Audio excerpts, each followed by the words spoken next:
Tous les hommes vont expérimenter ce que je m'apprête à vous présenter, ce que je m'apprête à vous délivrer.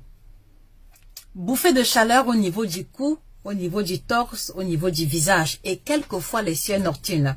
D'accord? La diminution de la libido. Un homme qui avant avait besoin de faire l'amour peut-être 5 fois par semaine, aujourd'hui il a envie peut-être une seule fois.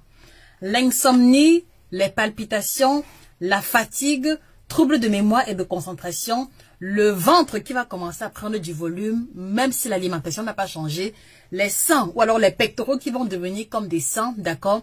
Voilà également un autre signe qui est très visible chez les hommes à partir de 45 ans. Et la liste continue. Il y a les poils qui vont diminuer, donc le volume de la barbe va diminuer, tu vas commencer à devenir chauve, même ici, au niveau du thorax, tu n'auras plus grand chose. La fatigue chronique, d'accord, les os qui font mal, la fatigue et puis maintenant l'hypertension et le diabète. Alors, à quoi renvoient tous ces symptômes que j'ai listés?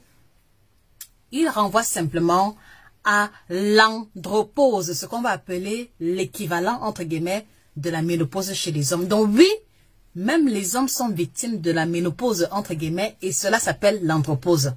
Alors, pourquoi je vous en parle? Parce que beaucoup d'hommes qui ont plus de 45 ans souffrent en silence de ces malaises-là et ne réalisent pas que ceci est le signal fort que leur organisme les envoie pour les pousser à faire une transition alimentaire dans cette direction.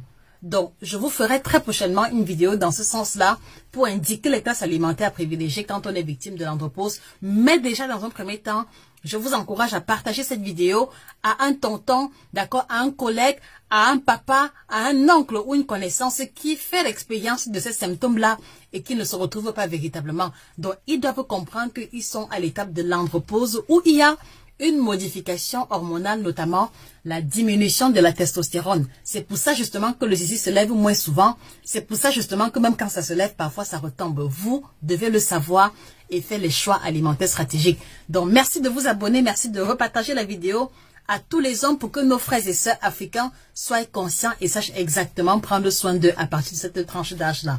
L'information, je la tire de ce livre, Performance sexuelle au top, que tout homme africain devrait avoir. 400 pages d'informations illustrées en couleur, juste pour votre édification. On se dit à très bientôt. Au revoir.